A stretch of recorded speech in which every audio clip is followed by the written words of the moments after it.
also post in the chat here for you guys the YouTube playlist because I know some people have messaged me and said, "Hey, are the videos?" I post them in the Facebook group, but also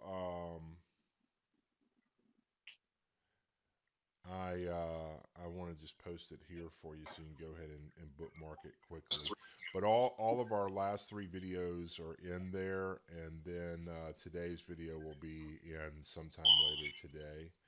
And let me just grab this playlist link real quick.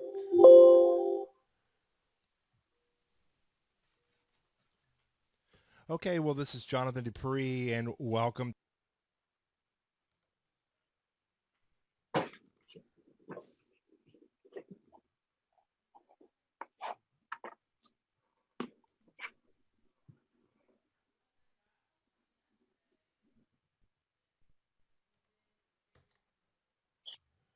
And I put it in the chat box. So if you bookmark this playlist that I just posted in the chat, you'll always have access to the replays of the videos, and you won't have to worry about trying to find a specific link to one video. You'll just have access to all of the sessions in one place if you bookmark that playlist link. So what I'd like to do is just open up, and you'll have to unmute yourself because I muted all the lines. I'd love to hear some feedback about how things are going. How many of you guys have began implementing some of the LinkedIn strategies that we talked about in the last session? I know we had last week off. Hi, Jonathan. Good morning. But love to hear some feedback. I'm doing okay. I have not been really consistent, but I really have been trying to. I amended my LinkedIn profile, and I've been sending. I copied a lot of your messages, but then, like I think that very first message I kind of copied and pasted with just my signature, and I've been connecting with agents. I think one question that I have for you is like, do you steer clear of some of the other like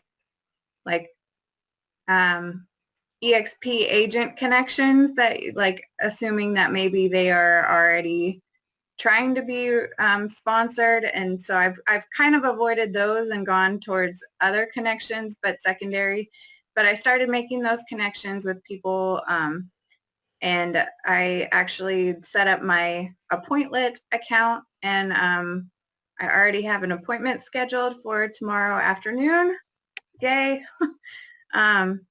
So I'm putting it in the works, but that was one thing that I kind of ran into is, should I try to avoid those kind of connections with the ones that already have EXP agent, that's our connection.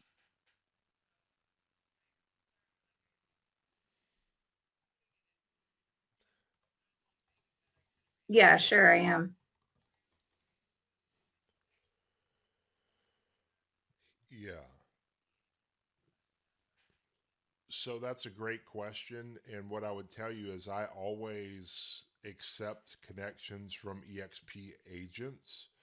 I I don't I'm not actively seeking out EXP agents to connect with on LinkedIn, and that's simply because my main strategy on LinkedIn is to get in dialogue with agents who are not currently at EXP, or if you're at a different brokerage and you're watching this, uh, I wouldn't connect with agents already at. So I think, like, just to clarify a little bit, like, sure, I'm going to. I went through and found the secondary connections, but it was like, really, there's a couple of guys on this call, Chris Hebert and Dan Goodwin, like, if they were the connection that I had between somebody else, like, I already know maybe they're making that connection anyway. So I didn't necessarily skip over all of them, but I think I started kind of looking outside of Kansas City, knowing that maybe I was going to run into a lot of those where they're already connected to EXP agents, and so I wanted to find other connections.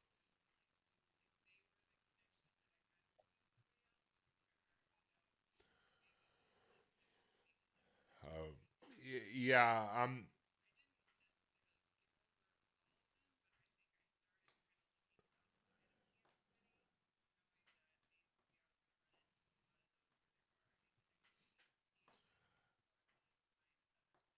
Yeah, thank you for clarifying. I now understand the question better. Um, Here's how I would answer this, and hopefully this is going to come across the right way. I'm not concerned if they're already talking to EXP people because this is such a subtle approach. I'm building a relationship with somebody, and my belief or my philosophy when it comes to attracting agents is it's not so much who knew this person first or who had a it's at the end of the day it's the prospect's decision to choose who they want to name as their sponsor and who they feel most comfortable with, and they're going to connect with someone they know, like, and trust. If they already have a great relationship with somebody at your brokerage, and then you get in dialogue with them and send them a message to connect, they're most likely not going to schedule an appointment with you to talk with you about joining your brokerage. They already have this relationship over here with this person. However, there are a lot of people who miss an opportunity because someone didn't ask them to join. And so I don't want to, in that situation, and I'm not saying this about anybody in here, but I don't want to see an agent join a different brokerage because nobody from ours ever asked them. And so my thought process, if I connected with somebody, here's what I Right. will say. If I make that connection and then they set an appointment with me and then I talk to them and I say, Holly, so what do you know about our company? And you say, Jonathan, I've talked to Chris multiple times about EXP, and we've had some Right. in-depth dialogue, and he's brought me into EXP world, and I'm just looking for a sponsor. Brakes go on for me. And I go, well, really, what needs to happen is you need to have a conversation with Chris because it seems like he's brought you through this process. And then you say, well, yeah, but Sure. Chris isn't maybe going to offer some classes that you offer. And I'll say, you still can attend This is those. Tanya. And it's at the end of Do the we have to day, share it's about not the LinkedIn, sponsor, or it's just who is most because I have not responsible gotten for to the you LinkedIn making the component yet, decision to join EXP. because So that I would be was my starting some conversation. momentum from the first But couple because Chris classes, was and then I had oral connected with you surgery, on and I've been LinkedIn, busy with like that real would estate not prevent business. So me anyway, from sending you but a connection to request just give and maybe some people beginning to put you in ideas, my like process. I'm kind of going from the strategy of So both that here you locally would as have well the as like opportunity to different pick your states audience, I've lived if in that and makes people I sense. have contacts with, and So also who else wants to share referrals. I before we tend to get give started out with a fair me? amount of referrals. And so I've just had some good conversations. I think I was No, re-listening to one anything, of your anything. sessions about not being afraid of the phone and how important it is to just be like a real like, like just ask genuinely how they're doing, like how's the market there, and really just getting to know somebody one-on-one is like so valuable and really rewarding. At least it was to me, because at the end of the day, even if they don't, I mean, it takes them a long time, or, they're never going to leave their, diehard faithful to their firm, like, you've got a great contact for referrals, and either way. And so I've been speaking with agents in California and Vermont and South Carolina because I have a referral to give out. And this woman down there, she's going to send me like all of their stats, like from like who's doing what as far as the Yeah. companies down there in Charleston, because it's so different from here. I think we have, anyway, every market's different, but my point being is just you've given me a lot of confidence to go in and just like make the calls.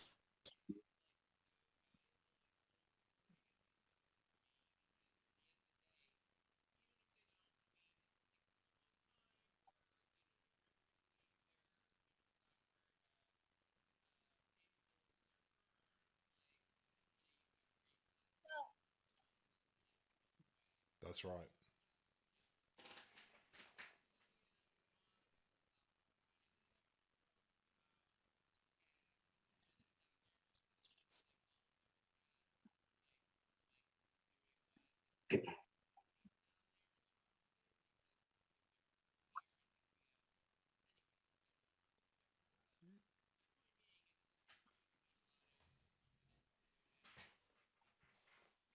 Awesome. Well, that's exciting to hear, and thank you for sharing that. That is one of the biggest reasons people struggle when it comes to attracting agents is because they're just afraid to get into dialogue with them, afraid to have the conversations, and at the end of the day, you're just building relationships. And my whole thought is even on that end. I'm just reading some of the chat comments and like think about LinkedIn. If you're going to operate from if someone can see my contact list or can someone see my contact list and recruit my contacts, well, what's the difference in you're connected with all these agents in your market on LinkedIn, right? What's the true relationship there versus let's just say you've got all these connections on LinkedIn and I drive into your market because I'm passing through town and I grab a real estate finder magazine and I just call every agent in there. And you're connected with some of those agents, but I call them and I just have a conversation with them. It's no different in that sense as well. So my encouragement would be just get into. There's a big difference in like spamming people and So getting I into just dialogue with popped in them. last week. And I need hope to get that the y'all recordings from the grasp prior that. 2 weeks since I wasn't a part of those. But then but last it's week you shared always about like I scripts always for work to LinkedIn treat agents, and people I'd like already I been would want to be adding treated. So real estate every time agents I've on ever LinkedIn had for someone say several I've weeks, been but in I dialogue, I wasn't want to doing find out anything with them. what And so how much last of a week I process have they just really been in copied with and pasted someone more or because less I your don't. little I've had it script happen to me. about, I've hey, brought let's get someone all the together. way I'd love to through chat. And I onboarding, actually and had at one the person take last me up minute, on it, and we met for they coffee named last someone Friday. else as And I truly a went into sponsor it because they with felt like they just, were I going to wasn't get going to talk something about EXP extra. at all. So I was I've had just, that happen, whatever she asked, I and would I answer, want but to I was treat just going to people get to because I know think if her you and follow the see, golden rule, I feel you're because I've always only going been to in the be business okay less when it than two comes to that. years that Maybe it's a this is time for valuable one thing more. for If me someone just else to wants to meet share one agents and more find thing, out anything what that you they're want to doing, share why that they're you doing picked it, up what's so far working, from the what's not course or that working. you've So applied that's that what you've I went seen into some it results happening, thinking. And at the good end of the things happening. Anything conversation, you she want to had share? Go asked me ahead. quite a bit, and she ended up saying, hey, do you have a brochure about EXP at the end of the conversation? And I was like, no, I don't have a brochure, but I gave her my careers page, and she said she'd chat with me later about it, but she seemed interested. So I thought that was pretty cool.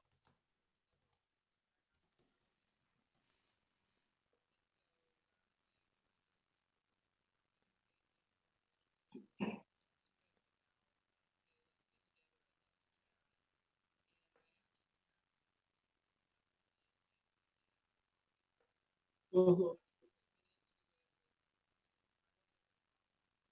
Yeah. Yeah. And numbers wise, I'll say I think I probably sent less than 10 messages out to agents. I purposely went for ones that didn't look like they'd been in the business for like 20 years, like newer ones, and this particular gal had been in it about the same amount of time as me, just a couple of years.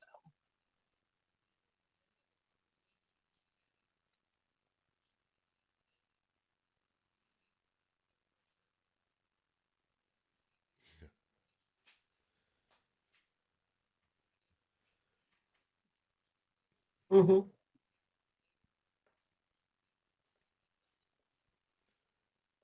Yeah, and see, and then you have those Hmm. conversations, and what's so important is you follow the whole system and you move them to your CRM, and you set some reminders to follow back up with them over Yeah. a period of time, and just shoot them little things. You hear something from Yep. shareholders this week, and you shoot them some information and go, "Hey, I just heard this and thought I was really interested and thought I'd just pass it along to you."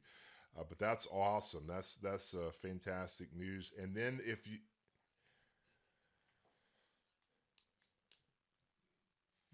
Yeah,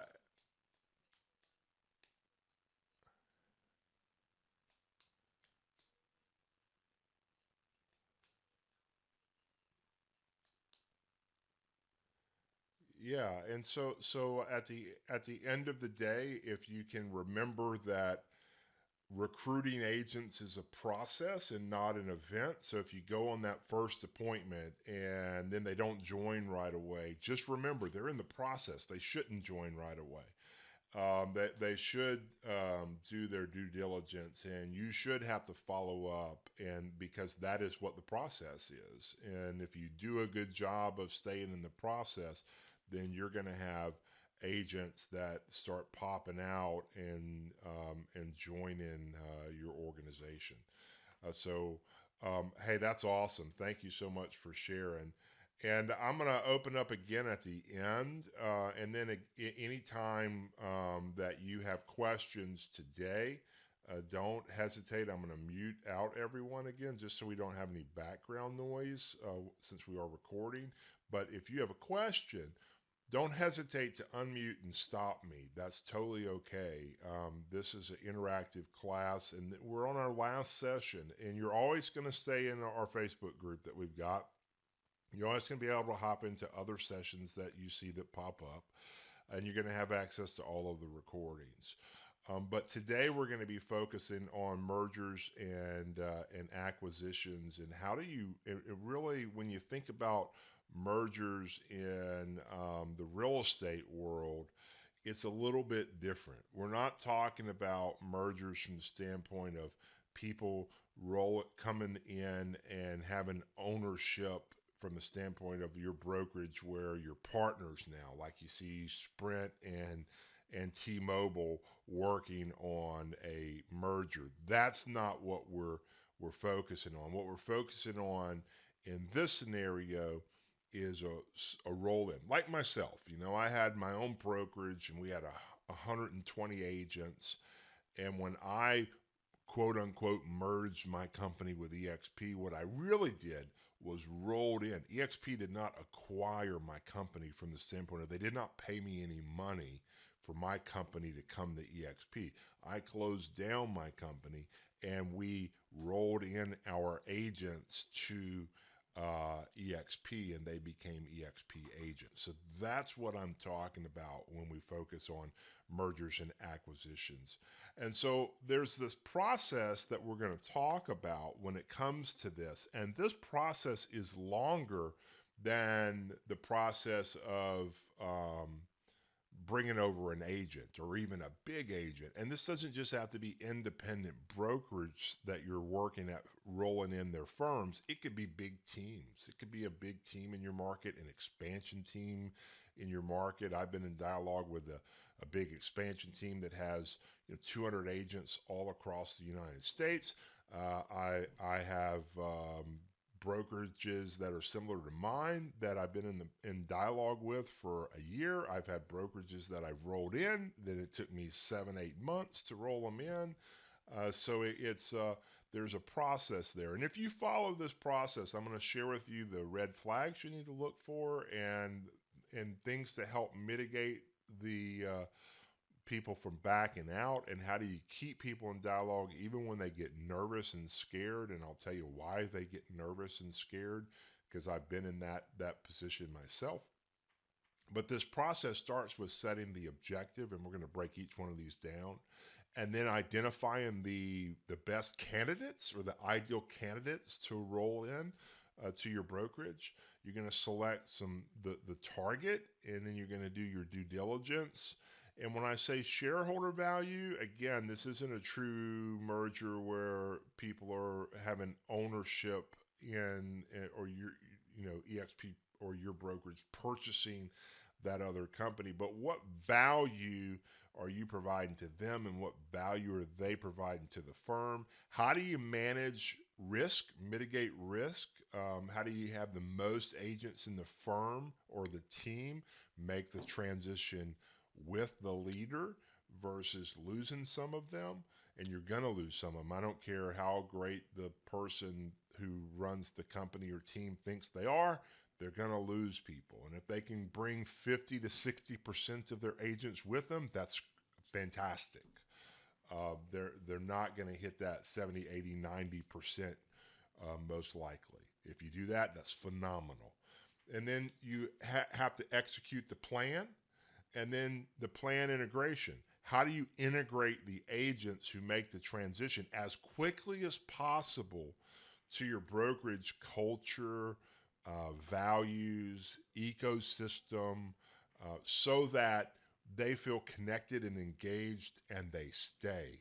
Because when you do one of these mergers or roll-ins, what happens is once the other companies find out that a company is closing down and rolling in, or a big team is, every other company in your market starts calling all of those agents. I mean, they get the roster and they're calling them multiple times a day, every single day, and they're relentless, and they start making the big agents deals. And you have to try to protect against that. And one of the best ways is when we talk about how to manage those risks, execute a solid plan, and then as quickly as possible, get those agents integrated into the ecosystem, so that the last part that you see there is synergy. So you create this synergy of where together we can accomplish more than each of us could do on our own. So this is what we're going to focus on in today's session, this whole process. And again, I'm just in the manual, and you guys have this manual. It's in the Facebook group under the file section, and I'll constantly be updating this. So make sure that you stay engaged in that Facebook group, because as I hear things that work, or scripts that work, or ideas, I will always be updating this manuscript. So the first step is let's talk about identifying candidates. This is really easy for you to do because brokerages are everywhere, right? I mean, they advertise, and you can do some research using tools like your local MLS data. Broker Metrics, it's an expensive tool, and it's market specific. So it's to your market, your MLS. But it is a fantastic tool, not just for mergers and acquisitions, but if you really want to get serious about recruiting agents in your local market, it's going to give you lots of data. You're going to be able to pull up things like agents' production, a growth report, which shows that agent's production year to date versus last year. How is their business growing, declining, flat? And then you can begin to have real conversations. So if you meet with an agent for coffee and you're using Broker Metrics, you can pull up an agent report, and now you sit down with coffee and you say, hey, listen, I see that your business is up 1,000% from where it was last year. That's awesome. Congratulations. What are you doing? Or, hey, listen, I noticed your business was down about 270% from where it was last year. What do you feel like has been the biggest challenge in your business? And now you can have these conversations, and they're going, how do you know that? Oh, it's just a weird thing. I like to study the market and numbers. And so it's really having that conversation. That's what Broker Metrics lets you do. It also lets you see things like movement, agent movement. That's one of the reports. The agent movement report lets you see agents moving firms. And if I am looking at, like, if I tag my top firms that I want to keep an eye on in my local market, and I start to see a bunch of agent movement, it tells me, okay, something's happening at this firm, and this is a good one for me. This is an ideal candidate to talk to them about rolling in, because they're losing lots of agents. And if they don't roll in, to get in dialogue with a lot of their agents, because their agents are all making transitions and moves. Does that make sense? So Broker Metrics lets me see all of those things. They have great training on how to utilize it. Terra Datum is the name of the company. I'm not affiliated with them in any way, shape, or form, other than I've just used their product for a long time. It's called Broker Metrics, and Terra Datum is the name of the software company. And it is expensive. It's about $250 a month. So it's really for that person who's full-time attracting agents and in it every day for your local market, in your local MLS. Using tools like LinkedIn and Facebook, you can really do a lot of research on these companies. Here's what you're looking for. You're looking for these mom and pop brokerages. My mom, when I was a team leader at Keller Williams, I probably did 4 or 5 roll-ins with brokerages. And one of them happened to be my mom's company, and she had 20 agents. Frank, I'm not sure in Canada. of a metrics company like that, but I'm sure that there is, and you might even reach out, and Terradatum might potentially have a tool there for you, but I'm not sure about that. So my mom had a company. She had 20 agents, and she's been an agent for 45 years. I worked a good 2 years when I was a team leader at KW to get her to roll her brokerage into Keller Williams, and she did. She finally did it, and out of the 20 agents, I'd say probably 15 of them came, and that was a pretty big number. And then that's the type of brokerage you're looking for. I rolled in one of 27 agents. I rolled in one of about 60. And then, those 10 to 20 to 30 agent firms, they're really people who you want to keep your eye on and stay in dialogue with, because it's hard for that brokerage to survive and make money without the broker owner actively selling real estate. And they start the brokerage so they don't have to sell real estate, and then they have to sell real estate to keep the brokerage running, and it's this catch 22 that they're in. So you're looking for those mom and pop brokerages, independents with like less than 30, 25 to 30 agents, independents with lots of shifts happening. That again, that tells you something's going on. I've been in dialogue with a big firm, and they have about 150 agents, but I noticed that they've lost 40 agents in the last 6 or 7 months. That something's going on there. There's something happening. So I immediately got in dialogue with that broker owner. And then you've got large real estate teams where maybe you discover the rainmakers considering opening their own brokerage or making a change. That's someone you want to get in dialogue with as well. In any independent, like I said, where the broker owner is actively selling real estate, if they are, and they tell you, well, I just love selling real estate, odds are they did not start a brokerage so they could continue to sell real estate.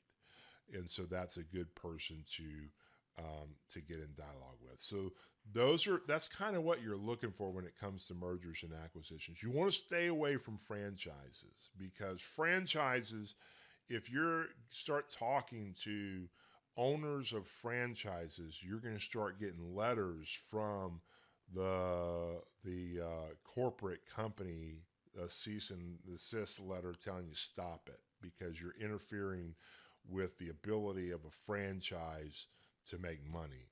And which is wild, right? Franchises can tell you can't call our owners and recruit them, but their owners can call and recruit your agents all day long if you're an independent brokerage.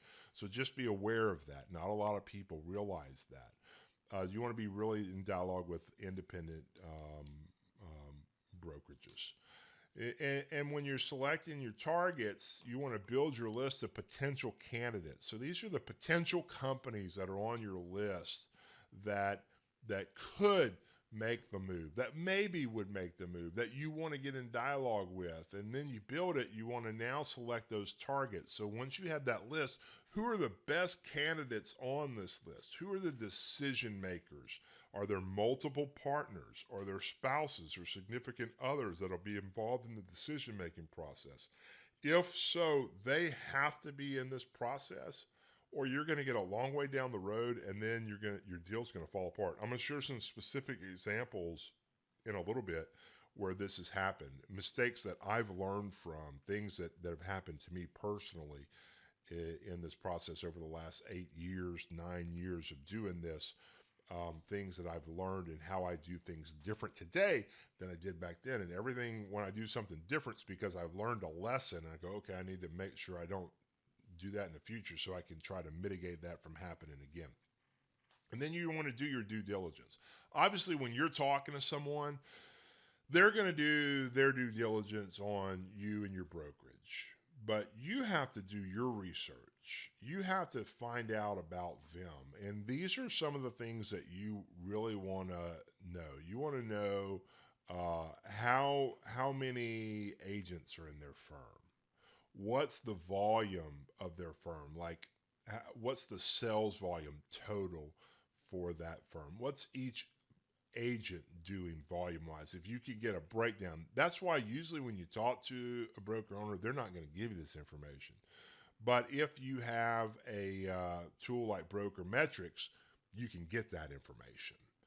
And you can find it out. Or you can use MLS to find out too, but Broker Metrics puts it in these nice reports for you. You want to know how many offices they have. Do they have satellite offices? How many markets are they in? Do they have long-term leases, or do they own their own buildings, or they have short-term leases? Do they have personal guarantee? I mean, this is all important stuff you need to know if you're going to start going after brokers. I talk to people all the time, and they go, I don't realize why. I was talking to this company, and I don't realize why they wouldn't just shut down their office and make the move. Well, it could potentially be financially devastating for them to make the move if they're not in the right situation. Or they need someone to just help them think through the process clearly so they can have a good transition plan, and that takes time to put together. You're talking about moving a lot of agents at one time, and there's a lot of moving parts to that. What's their position in the marketplace? What is their influence in the marketplace? Does the broker owner have a proven track record of building a successful company, leading people, influencing people? Do they have lots of mega agents in their office? How long have they been in business? What is the story behind their brokerage? I'm going to give you my example. So I was a team leader at Keller Williams. I was in a market center of about 300 agents.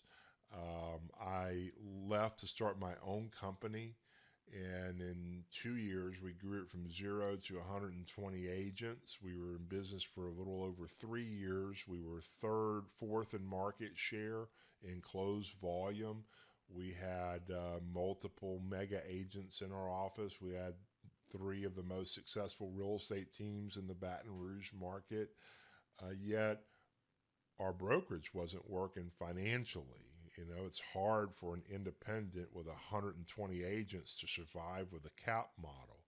And so you should know that, because even though you look like people would think, man, our company was so successful, we were on one front that we attracted top agents and we had tons of market share and we were doing lots of real estate transactions, yet financially surviving was very difficult. And so don't be afraid to get in dialogue with those people, because you never know when you're going to catch someone at the right time where if all the planets align. That's kind of what happened with me. It's like the perfect storm. And Scott and Tracy Lewis have been reaching out to me through LinkedIn, and then I was looking to do a merger with another company. I had a guy who had talked about, and I couldn't find his message on LinkedIn. I typed in mergers and acquisitions, and I pulled up Scott's message to me on LinkedIn, and then I just sent him a message. And the first messages, I don't know if I showed you guys those messages, were not very nice. And then I just said, but 6-7 months later, it was a different tune, because the perfect storm happened in my world, and I was looking for an exit strategy. I was looking for a way out. And so you never know when you're going to catch that person. So get in dialogue with them. Don't be afraid to go after the larger brokerages either. What are their potential pain points? You want to know that. So a potential pain point would be like me. You're doing hundreds and hundreds and hundreds of millions of dollars worth of transactions every year, and yet you're not making money. That's a pain point. You have lots of overhead. That's a pain point. If a brokerage has multiple offices, their overhead's probably killing them. It cost us about $75,000 to just open the doors every month. And that's a burden. That's a pain point. And so you want to begin to do some research once you've identified these potential brokerages, and try to come up with what you think their pain points are. And then as you build the relationship and get in dialogue with them, you're able to ask questions to uncover, peel back layers of the onion and go, man, I know you built this phenomenal company. What are your biggest challenges? When you start asking questions like that, I found a book by the way, at Barnes and Noble yesterday, and it was called the. I will tell you, I took a picture of it so I could order it on my Kindle.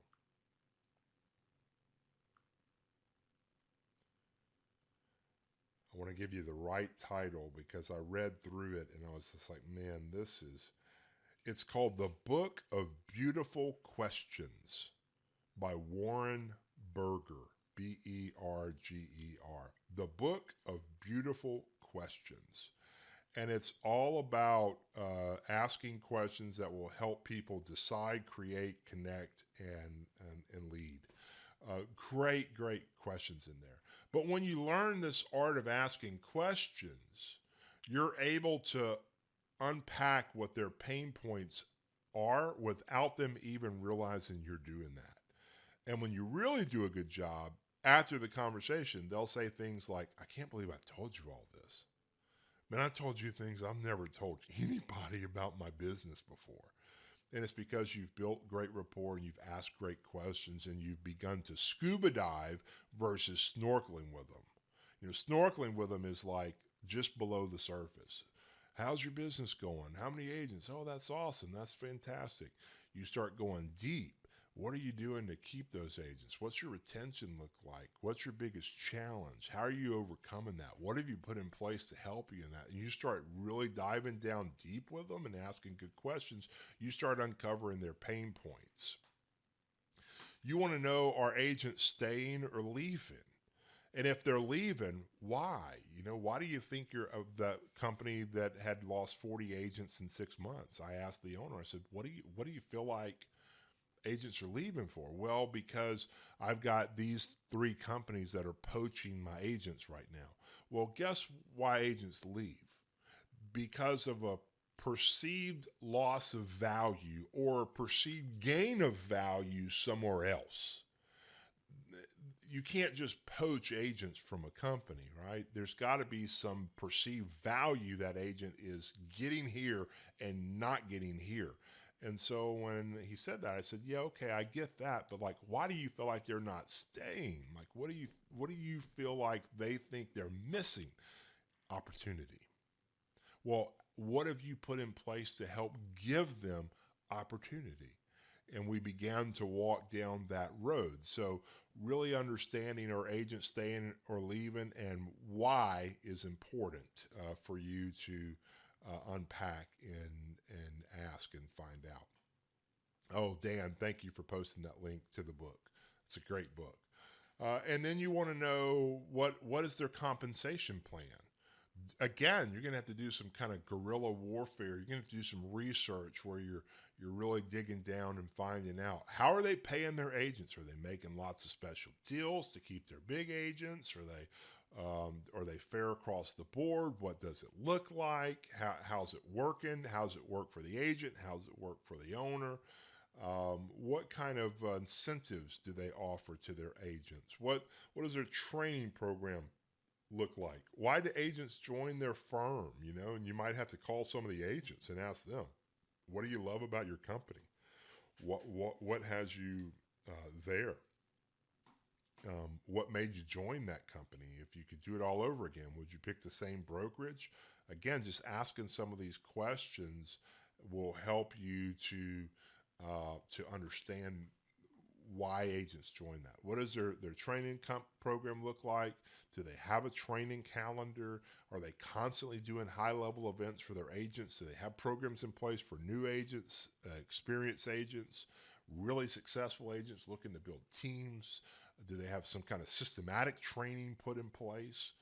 What about their website? What's their company website look like? Does it look sharp? Does each agent have their own website within the company provided by the company, or do they have to purchase their own tools and they just get like a replicated web page or just their picture on the broker page? What kind of technology is provided to the agents? What are the brokers' numbers this year compared to the last 12 months? Are they growing, flat, declining? And I'd look at volume, transactions, agent count. Like, these are all things I would be looking at. How many agents joined in the last 12 months? How many markets are they currently in? This is all the research I try to do on the front end. And if I can do it on the front end and then get in dialogue with the broker owner and begin to build a relationship with them, some of the stuff I won't get until I build that relationship, but as much as I can get on the front end, I want to do my research there, because I'm really knowing, okay, these are candidates who I can be in business with and I can help them. I know their problems and I've got a solution that I can present that I feel like I can do it in a compelling way where they'll at least want to learn more and get information. Then we look at shareholder value.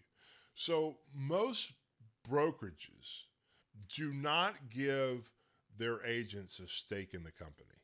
The agents are not shareholders. So I talked about this on the front end. In a true merger or acquisition, the company being acquired is given some stake in the new company. However, we're just using these terms kind of loosely. The real meaning is fold in or roll in. So like I said, when I rolled my company in, I wasn't given anything. I just closed it and moved our agents over. And I was able to participate in becoming a shareholder in our company through the incentives that my brokerage offers. But most companies don't offer any kind of incentives to their agents like that. The way I'd really look at this from a fold-in perspective is, what value is the current brokerage providing to their agents to stay with them outside of offering a split to sell real estate? And most don't. There's a handful of companies that give their agents some incentives when it comes to attracting talent. But really, what is the true value of that brokerage to those agents outside of just some kind of split to sell real estate? And what is the value if the broker owner joins your firm and brings agents with them? How will it benefit the broker owner? How will it benefit their agents? And if you can clearly communicate this as you're in dialogue with them, boom, you just nailed it, because you connected the dots of how it's better for you, for the broker owner, and better for their agents. So like for me, when I truly saw the model for the brokerage I'm with, which is EXP, and I know many of you guys on this call are not, and some of you are not. I'm not trying to talk about brokerages, so I'm just using mine as an example. When I saw the model, I immediately said, this is the best model for me as a owner. But honestly, it's the best model for my agents. Like, there's more value here for my agents than there is if we stayed as our own company. Because all they can do at our company is go sell real estate. And they'll recruit agents for me for a high five and a t-shirt. But that's all I'm giving them. And so there was no real value at my brokerage, and I saw that. And so you want to be able to help paint that picture of the value that the company is going to provide.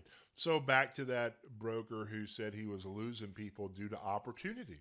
I said, well, let's look at the opportunity that we could provide. What if we gave some of your agents who are top performing agents the opportunity to become a mentor, and there was a financial incentive for them to help train new agents in the market? Is that something? Do you have a mentor program in place right now? No, I don't. So that would be something that you wouldn't have to launch. Our company already has it, and they could go through a program and become a certified mentor. Now you're giving some of your top agents that opportunity. What about stock in the company? So I just walked him through scenarios where he could see how his agents would have more opportunity with us than on their own at his company. And that's why they were leaving, because they wanted opportunity.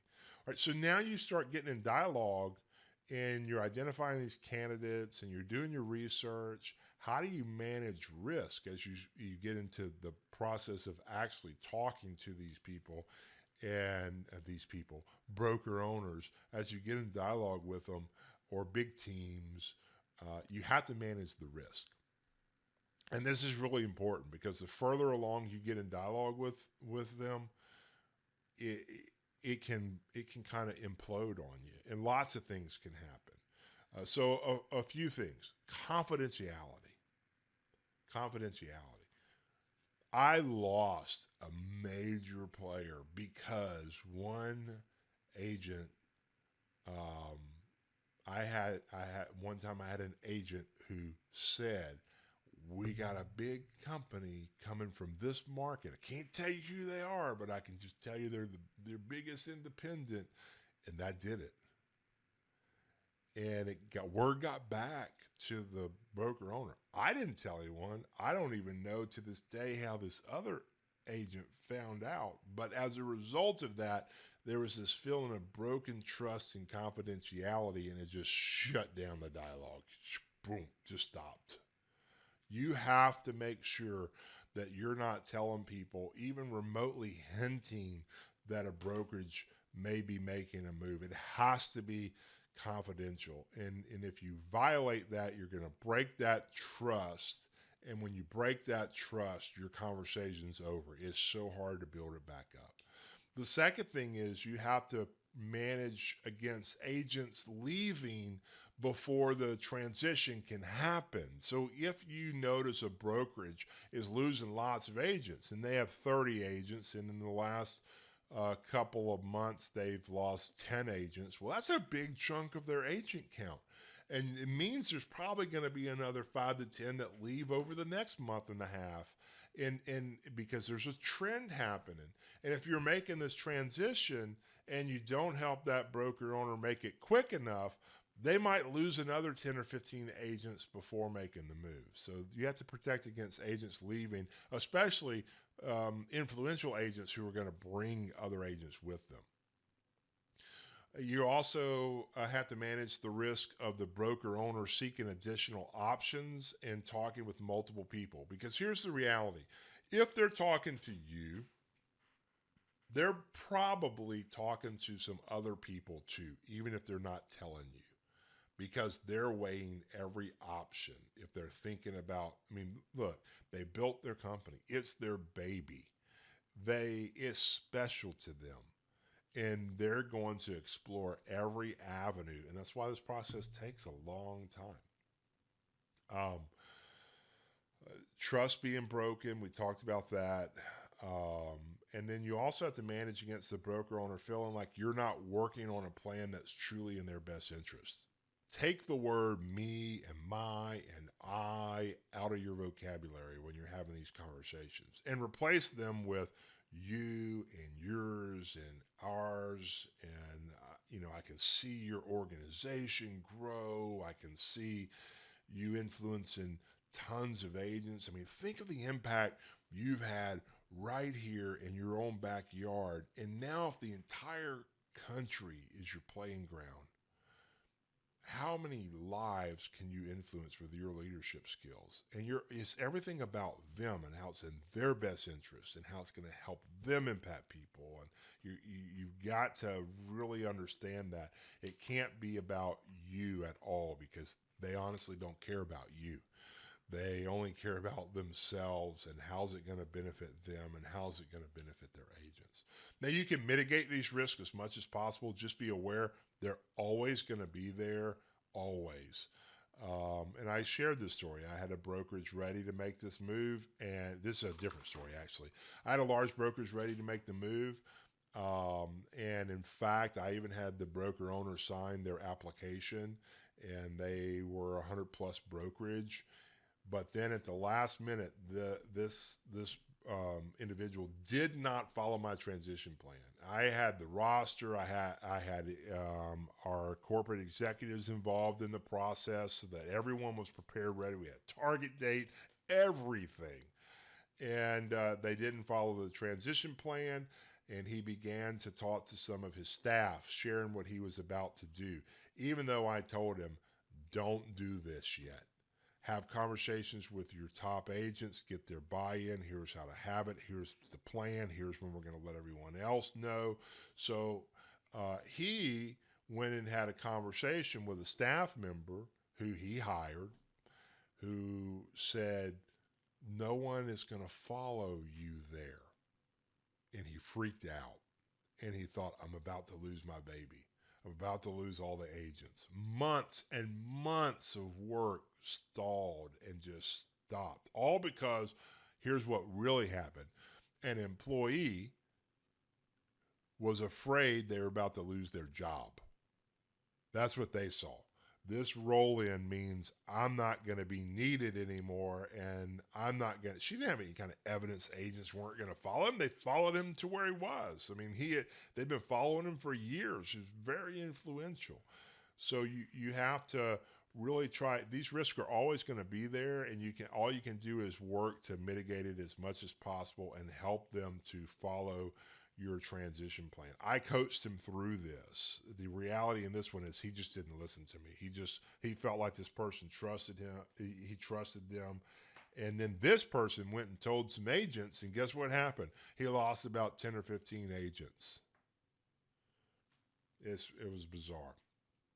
So all you can do is manage it, but it's still, in my case, in this scenario, it still popped its head up.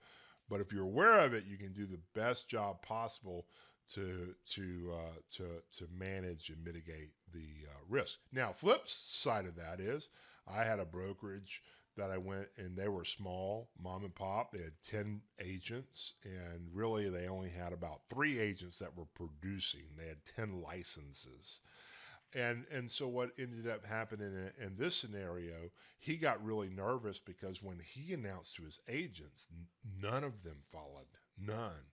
Yet I did a good enough job, man, helping him understand the long-term plan that he still went through with making the move, even though nobody followed him. Think about that. 10 agents, really only 3, but they didn't follow him. But the second day that this guy was in business, he took me to see this agent by the name of Jenny Williams. And I don't know if you guys have seen Jenny or any of her trainings. And she was not even selling real estate. She was coaching and training agents in Birmingham, Alabama, but she coached and trained the top agents in the market. She had a real estate company, training company called Get a Real Estate Life. Well, I went and met with her, and we talked for 2 hours. We had a conversation. We're driving back to Tuscaloosa, and this agent who just rolled in his brokerage of 1 because none of his agents came, he said, she's not going to join, but thanks for going and talking with us. And the very next day, Jenny texted me and said, I'm in.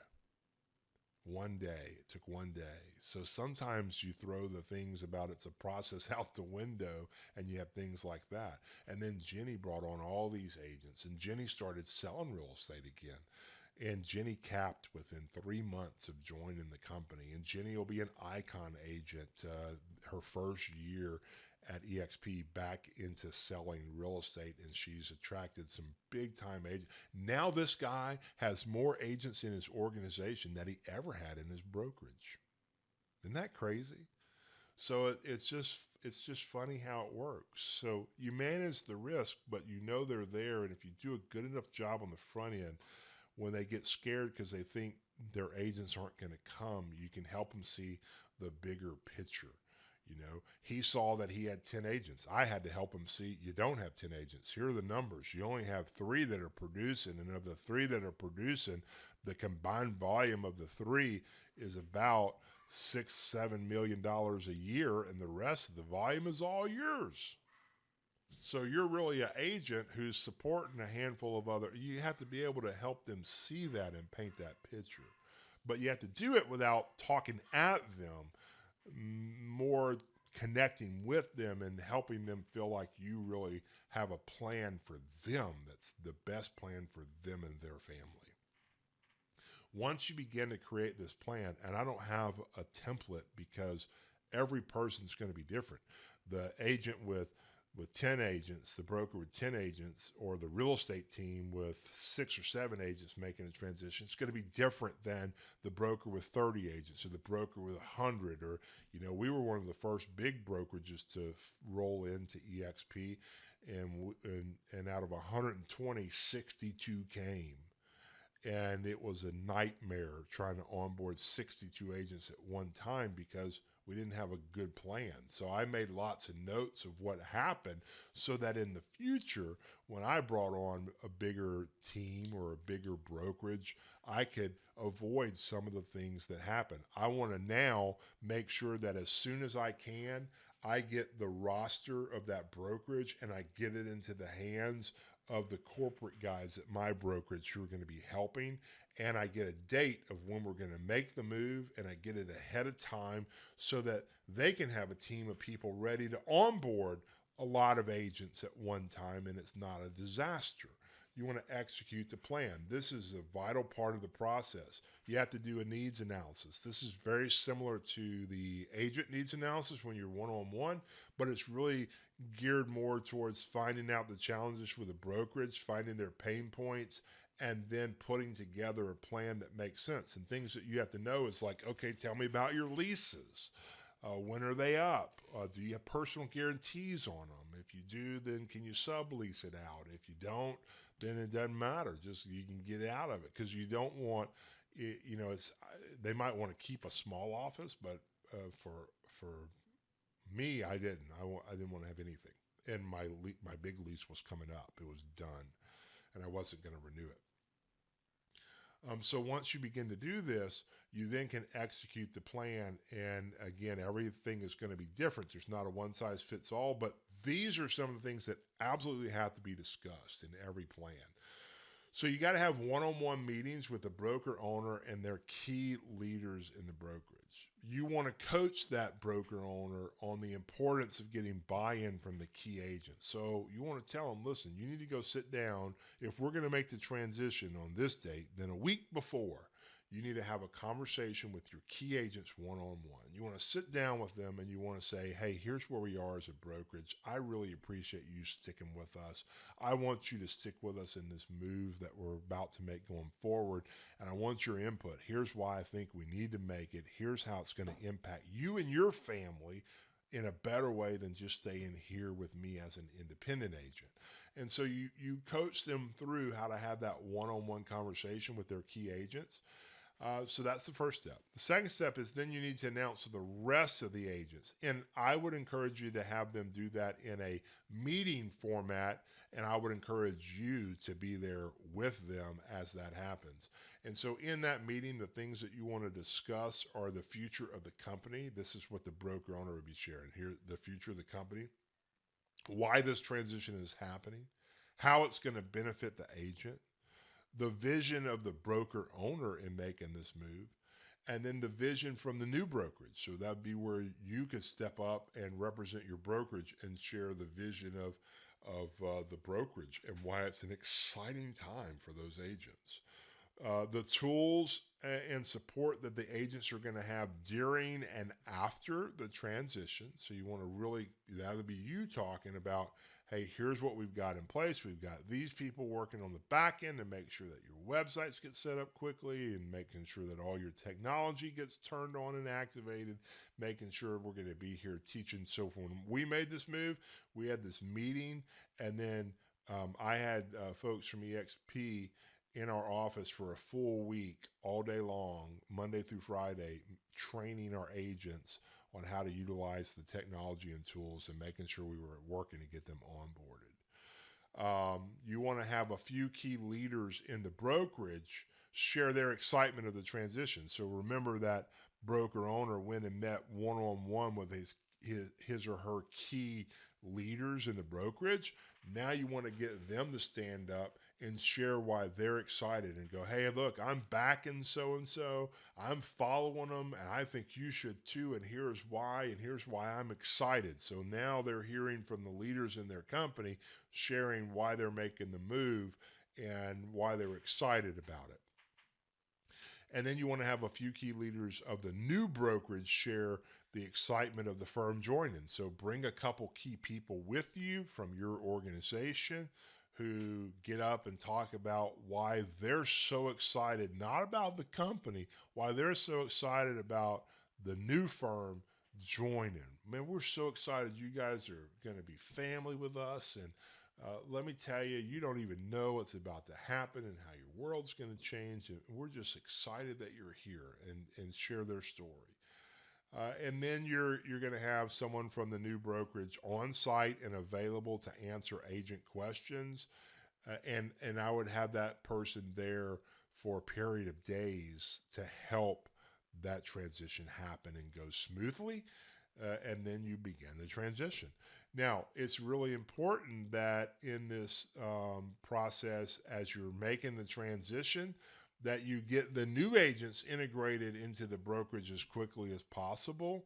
And you want them to know a couple things. You want them to know, number one, what's going to happen with their pending business. You want them to know what's going to happen, or the new process is going forward. Here's how, when you write a contract, here's what you need to make sure you do. If you're getting a listing this week, here's what you need to do because it's going to be under the new brokerage. And here's how the tool that you need to use. That's why you want to get them integrated as quickly as possible. Using the technology, the tools, the resources. You want to get them engaged. You want them attending the company events, company trainings, classes as quickly as possible. You want to make sure you do as many trainings right out the chute to help the newer agents get acclimated. And I don't mean new to real estate, new to your firm, that they can begin to learn the systems, tools, and resources available to them. A couple reasons. Number one, you want to focus on retention. If one of the leaders decides to leave and that the new brokerage isn't a fit, or it might not be the new brokerage isn't a fit, what happened in my case was I had some top agents who made the move with us, but then companies were calling them every day and they were going, I will give you no cap for 2 years. You're 100% for 2 years if you make the move.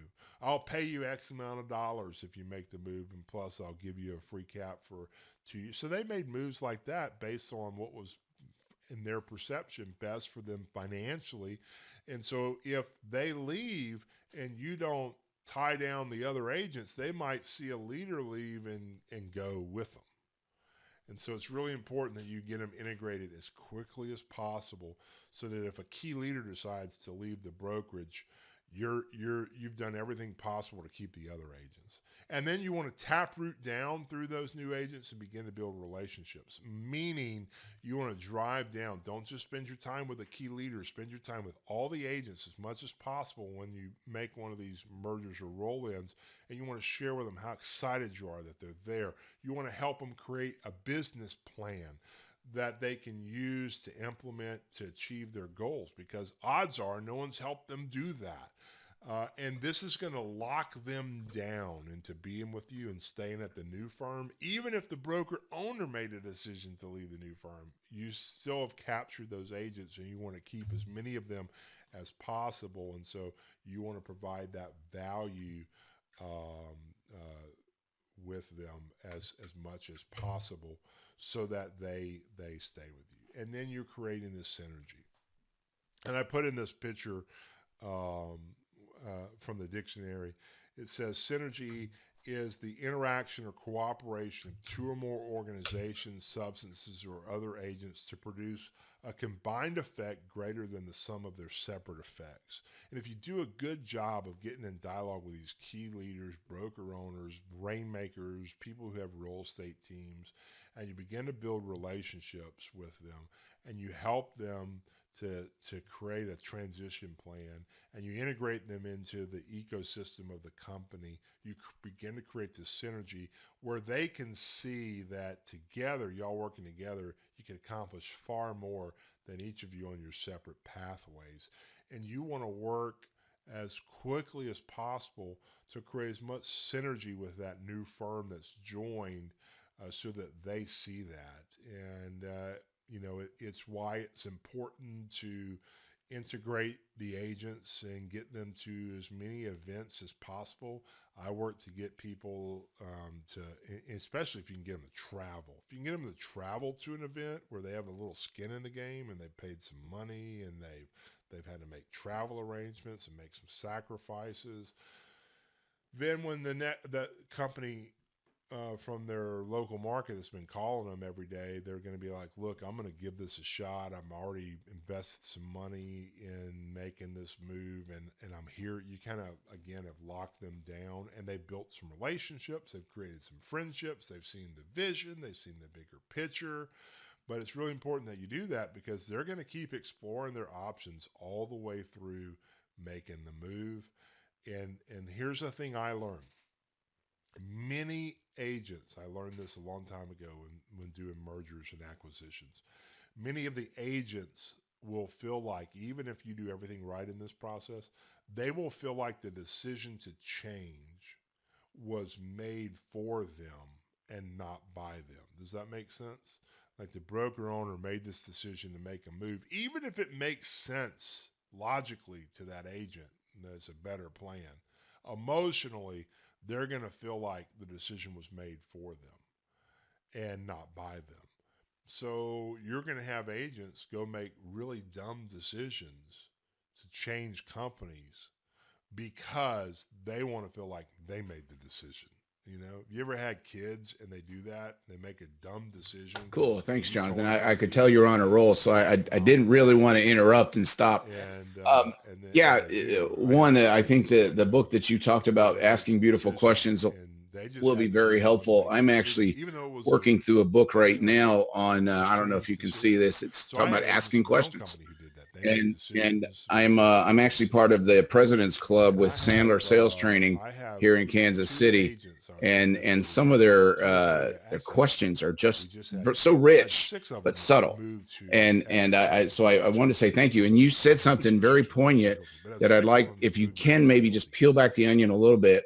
One of the leaders It's had all these important that spreadsheets to show they them. make That the was a much better choice move. to All move 6 of them have versus gone feel like there. it's None of us them are making ahead it of for them. them. I have 2 of them that have made What 5 are some things and how, transitions in the last 12 months. just 5 in transitions. conversation, your technique or strategy Crazy. that you've They had done to feel like to they made a really decision because accentuate that it's they their went and decision? made weird decisions, and then they realized that and made another weird decisions. But if you get them integrated as quickly as possible and create this synergy, it will help mitigate that feeling that the decision was made for them, and they'll start to build some relationships. They'll get plugged in. They're going to have this sense of belonging and connecting or connection with others, and you need to have that in order to be able to retain those agents. And don't feel bad when some of them leave and when they make transitions. It's a natural part of this business. It's cyclical and it just happens. But anytime you do this a big move, even if it's like 10 or 15 agents, that's a big move. You're going to lose some agents, but you can do the very best to mitigate those issues on the front end, and one of the best ways is get them plugged in. It's why I think inviting agents to classes on the front end while you're in the process is so powerful. You know, remember when I was showing pull up your training calendar, and for us, if you're at EXP, I pull up the training calendar. I send them a guest Right. pass. If I can get them in our world for a couple of weeks attending classes, I'm doing the synergy. It's just one-on-one. I'm getting them acclimated to our environment. I'm getting them plugged into our ecosystem on the front end before they even join. And then they made the decision, okay, this makes sense. I'm going to make the transition. They're already plugged in. They're already connected. They're already engaged. They've already built some relationships with some people. But at the end of the day, it's really important for you to know every roll-in is going to be different than the last. And so I would encourage you to do what I do. Keep a journal of the process. What goes right, what's going wrong, the good, the bad, the ugly, because you're going to learn from it, and it's going to help you in the next roll-in. And it's going to help you identify gaps in your process. That's where when I showed you, let me pull it back up. Let's see. This right here that you're seeing these announcing the transition process and the things to discuss. This is really important. And I knew I missed this part. I don't know how I missed it. But it's really important in that transition process that the broker owner is covering what happens with their licenses, the dates, when everything's going to happen, what happens with the current technology, what happens with the new technology, like when's your website shutting down, when's your CRM shutting down, how do we export and import your contacts into your new CRM, when's it going to be active, what happens to your pending business, what happens to your active listings, what happens with the new business, what's the process for an agent getting paid moving forward, what's the process for them getting paid on their pending business. Where do they go for what? Where do they get signs? What's the structure look like? You know, are you setting this brokerage up as a team? Or are they all going to be a group? Are they going to be independent agents? There's so many different avenues, Okay. but it's important to know all All right. this Thank you. and then be able to share this at that meeting with the agents. But what helped me come up with all of this was me having gaps as I would move brokerages over, and as I went through the process myself, I just journaled it. I'm on our. Let's see, Scott. Give me 1 second. Let me make sure. This is the last page, so and then I'll let you ask a question. Is understand this is a process. It's not an event, and it's usually a long process. And it doesn't always go the way that you want it. And in that process, you'll have the broker owner on and then off and then on again and then off again and all excited and then terrified. And it's this range of emotions. And you just have to understand that you can't get emotionally attached to the outcome yourself. And you do your part and do it well, and you're going to win more times than you're going to fail. And that's the goal, is to get don't be emotionally attached, and just know that it's this roller coaster of emotions for that broker owner, and you're looking for the ones that are looking for you. So what I'm going to do real quick is let you guys unmute and ask some questions, and I'm going to let Scott go first because he's shot me a message.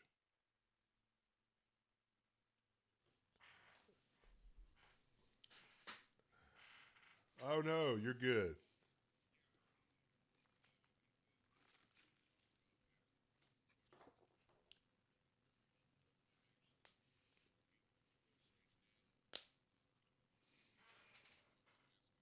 Oh yeah, yeah.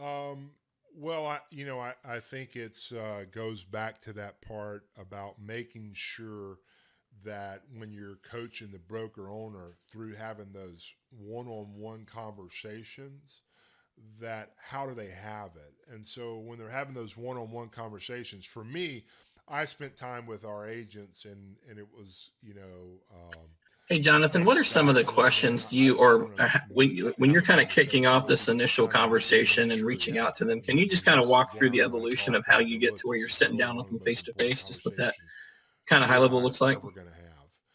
And I just have to tell you, I appreciate your leadership. I appreciate everything you've done for our company. And I hope that you feel like I've offered value in your world. And I want to share with you, I think we're going to have to make some transitions. And I want to share with you why. And I'm sharing with you because you're a leader in our company. The reality is the way that we're doing things right now, it is just not working. And I want to be around long term to be able to pour into your life, and you to be able to pour into other agents' lives and help your clients. And as a result, I think we've got to make some decisions. And I want your input. I mean, this is what I'm looking at. This is what I'm facing. And so we've got a couple options. Like, this was my conversation. We've got a couple options. We can do away with the cap and put everybody on a straight 80-20 split with no cap, and that might work for us. It might. I think we need to bail out on a couple of our satellite offices because people really aren't using them at the level that they said they were. and it's just costing us money, and we've got to scale back on our overhead and probably get rid of a couple staff members. And we can do that, and it may work, but I don't think for you that's, I mean, would you go off of a cap and just stay on an 80-20 split? I did not have one agent of mine say they would do that. They were very sympathetic, but none of them said that. They said, if you change our compensation backwards, we're going to be out of here. And lets you see the loyalty that you got, right? And so I said, well, the other option is looking at maybe merging with a couple of companies, and that I want your input on that. And I've done some research on the front end, and I think that this could potentially be the best move for us is if we made a move to EXP. And the reason I think this would be a great move for us is because it really helps me to be able to expand, but not only me, it really helps me to help you grow at a higher level, and it gives you some opportunity that we don't even offer here. You make more money right out the chute just off their compensation plan because they have a lower cap. But on top of that, these are some of the incentives that they offer to you in a nutshell. And so I just wanted you to, what do you think we should do? And every single one of them felt like we should make a move. And so I really helped them. Now, in the end, I think some of them still felt an obligation to come with me, and they did. And for the first 90 days, and then I slowly lost a couple of them. But that's normal. But that was kind of how I coached them through, where they felt like they were having input in the decision to move forward with us. So hopefully that makes sense. You're very welcome. And then I see Ann says, how do you start conversations with broker owners? It's very much, you do that research on the front end, and then you just reach out to them, you call on them. And I didn't know, I didn't have relationships with the brokerages. I've probably done, I would say, 6 or so, somewhere in that neighborhood, mergers and acquisitions. And as I've gotten in dialogue with those people, it's really just been calling them and going, hey, listen, my name is Jonathan Dupree, and I used to own my own brokerage, and I'm getting in dialogue with a handful of people who are looking to offer more to their agents, and I'd love to learn more about your company and what's working and what's not working. Like, I take that straightforward approach. Now, some people go, well, you had a brokerage so they can relate to you. But before I didn't, I had done brokerages, roll-ins before I had a brokerage. And I didn't have any experience in it. And it was still getting in dialogue with them and going, hey, I'd love to meet and learn more about your company and what you offer to your agents and what you feel like your value is in the marketplace and what you feel like your challenges are. And I'd love to just learn more about what's happening in your world. And then I'm prepared in that meeting. So they're telling me, and I might say something like, well, hey, look, I noticed, looks like there's been a little bit of agent movement. What in your firm, what do you feel like is causing that? Like, what do you feel like is happening? And that'll usually kind of catch them off guard a little bit, because they're never going to tell you things are bad. They're only going to tell you things are great. I know that because I did that, when Scott sent me a message like, what do you know about our market? We're blah, blah, blah, blah, blah, blah, blah. The reality was we were bleeding money and it wasn't working, but I wasn't telling him that, so it's just calling them and talking to them and going, hey, I'd love to grab coffee. I'd love to learn more. Meeting them at network events. When you meet someone who's you met them at an event, a Tom Ferry Success Summit or a real estate training in your market, and you meet people who own their own brokerages, you just file that away, put them in your database and call them. Hey, I met you at the event the other day. It was really great meeting you. I'd love to learn more about your company. I think it's impressive that you would really step out there off the ledge and launch your own company. What made you do that? I'd love to learn more about that. That's how you get in dialogue with them. Hope that helps. Any other questions in regard to mergers and roll-ins and this process, or things I can clarify?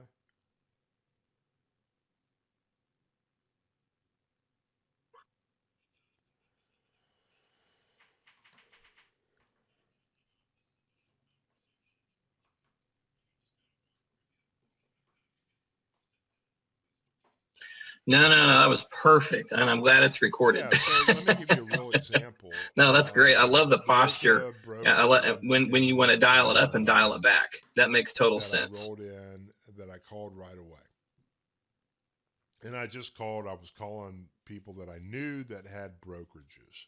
I wasn't necessarily great friends with any of these people. I would say we were acquaintances. And my first week, I was talking to 3 or 4 people who own their own. That same conversation can apply and carry over to just even agents that are not building a brokerage yet, but have been thinking about building a brokerage. And I had a conversation, and he said, "Man, this is the dumbest move I've ever seen you make. I can't believe you made this move. I know you're calling to talk to me about doing it, and I'm not doing it." And I was like, "Man, no, I'm just really wanting your feedback." And seeing if you were experiencing anything I was experiencing. And so I just started talking to him, and then I'd call him every month, and I'd go, "Hey, listen, I just want to let you know, see how things are going in your world. If I could really share a model with you that would help your agents make more money, increase their production, make more money in less time, and at the same time could help." Or how do you take the safety off without having all that capital and risk? Is that something that you'd like to learn more about? Because look, I got to be honest. I've been here for 3 months, and I've expanded into 4 or 5 different states, and now I've expanded into 17 or 18 different states, and I never could have done that on my own. So I would ask him about that. I'd go, what if I could share how you could expand and help your agents at the same time, something you'd be open to. And this guy said, I just had someone join your company from our market, and they're like the worst agents in the world, and so I would not even consider it. I said, "Well, I guess that you're leaving your MLS too." And he said, "Well, what do you mean?" I said, "Well, they're in your MLS. If that's the philosophy that you're going to go by, because they're at our company, you can't be at our company. If they're in your MLS, you can't be in that MLS." "Oh, well, that makes sense." I said, "So is it really the part, like, what's having you say?" "Well, I make 100% of the money on my agents on the split." And I'd say, "Well, let's walk through that. Or why are you still selling real estate then? Help me understand how your model works, because I'm just curious." And so it's having these conversations like that over a period of months, and then knowing when to take away, and knowing when you can talk bluntly, and when you need to scale back some. So, it's the questions that you'll have happen, like this person asked me. He said, if KV Core is so great, why are there people that I know at your company using Boomtown?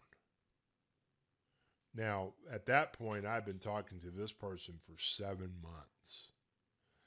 And I'll never forget this conversation. And I said, "Hey, man, our company is not for you. You should not join." He said, "What do you mean?" I said, "Well, you just asked me a question that I think is probably one of the silliest questions anyone's ever asked me." And he said, what are you talking about?" I said, "Why do you care why an agent uses Boomtown or Sync or what? How many of your agents at your office don't use any of the stuff that you provide to them? They use third-party tools. Do they do that?" "Well, yeah." "Well, does it mean what you provide to them isn't of value?" "I don't know. Maybe because this team has been using Boomtown for a long time, and they pay thousands of dollars a month, and they're in a contract. I have no idea why they would use Boomtown over KV Core. I can just tell you we provide great tools, but that has nothing to do with the big-time opportunity that you have in front of you. So I can just tell that you're not thinking on a bigger Thanks, level, Jonathan. like you're seeing our company with your handful of agents versus seeing our company as a vehicle that you can drive to expand all over the place. And I'm looking for those people who want to expand and grow. And it's okay that you're not that person. I still will be your friend, and I'll still take your call, and I'll still help you and give you ideas to help you grow your brokerage in your local market. And hopefully you can be on a plan to be at 20 or 25 agents in the next couple of years. I hope that works out for you. Now, that was my conversation with him. The next morning at 6 a.m., he called me and said, I'm ready to join. So sometimes it's just helping these people think through and realize, and they're asking you dumb questions because they're really scared. That's the reality. They're scared. They don't want to feel like they failed. I mean, still to this day, I feel somewhat that I failed because I had this really successful company in the perception of like doing business and top agents and volume, but I still feel like I failed. And so they're going to have that feeling, and you're trying to help them emotionally realize, help them see the future of what could be, and how they can expand and grow. And when you're talking to a broker, those are the things you want to, when you're calling them and getting in dialogue with them and going sitting down, why should I meet with you? Well, I just want to share how I think you could expand your business and be in multiple markets really quickly without having to come up with any kind of capital to do that. And then share a story, share my story. There's a guy that owned their own company that had 120 agents, independent brokerage, and they were only in Baton Rouge. And 12 months later, he's in 18 different markets. And I'd love to share how he did that and see if that's of any interest, that you have any desire to expand. You're now speaking to their ego, and that's the key, speaking to their ego. You could be huge. I mean, think of the agents you could impact. I just want to share how you could do that. I mean, isn't that part of why you started your own company? Because you wanted to pour into people's lives and help make a difference? Well, yeah. Well, I mean, it's great that you can do it with 20, but what if you could do it to 2,000? What if you could impact 2,000 or 3,000 people over the next couple of years in a pot? Would that excite you? And so those are the things that I say when I'm talking to them. I hope that makes sense. I kind of rambled. Yeah.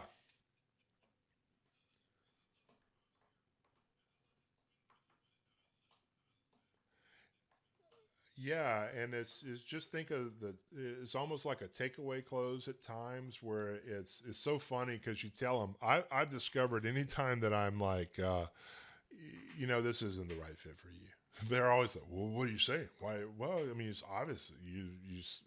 You're telling me that this isn't the right fit for you. So,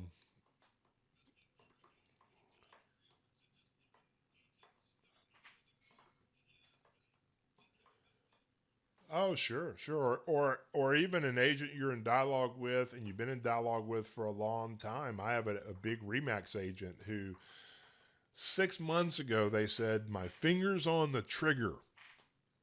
And a couple months ago I called them and I just said, hey, where did I go wrong? And they said, what do you mean? I said, somewhere I went wrong, or either you have a gun that has a very, very, very hard trigger. Because you told me 6 months ago your finger was on the trigger, and I'm just trying to figure out how it takes another 4 or 5 months, and you still hadn't pulled that trigger yet. I must have done something wrong. And yeah, yeah. And so it's just circling back to people and then going, hey, where did I drop the ball? Because I felt like you were, and then they just kind of, things happen and you get them back in dialogue with you again. So it's always this ebb and flow of getting in dialogue, trying to move them through the process. Some of them are going to fall out. Some of them are going to move forward. Some of them you circle back to and try to get back in dialogue with. And you're always adding new people to the mix too. And but I use the takeaway always. I think you come from a posture of abundance versus scarcity, and don't operate from a fear of loss. You're looking for the people that are looking for you, and you never can say the right thing to the wrong person or the wrong thing to the right person. So just go talk to a lot of people. I see another question in here that says, How different is the conversation with an individual versus a team or brokerage? No, it's not really different at all, other than the questions that you ask them. There's no difference, right? Everybody is looking to do make more money and grow their business, right? So if I'm talking to a broker, I'm like, hey, if I could show you how to grow your brokerage and expand into more markets in less time without having to put up a bunch of capital and money, is that something you'd be interested in learning more about? If I'm talking to an individual agent and I go, hey, listen, if I could show you how you could grow your business and increase your production dramatically and make more money in the next 12 months, is that something you'd want to learn more about? If I'm talking to a team and I go, hey, listen, if I could show you how to grow your team and how you could expand your team into multiple markets really efficiently and make more money as a result of that, and offer some incentives to your agents on your team that they'd want to stay with you for life, is that something you want to learn more about? It's the same question. I just asked it slightly different to each person based off of what I know is important to those people. So it's the same same approach, just slightly different verbiage. Any other questions?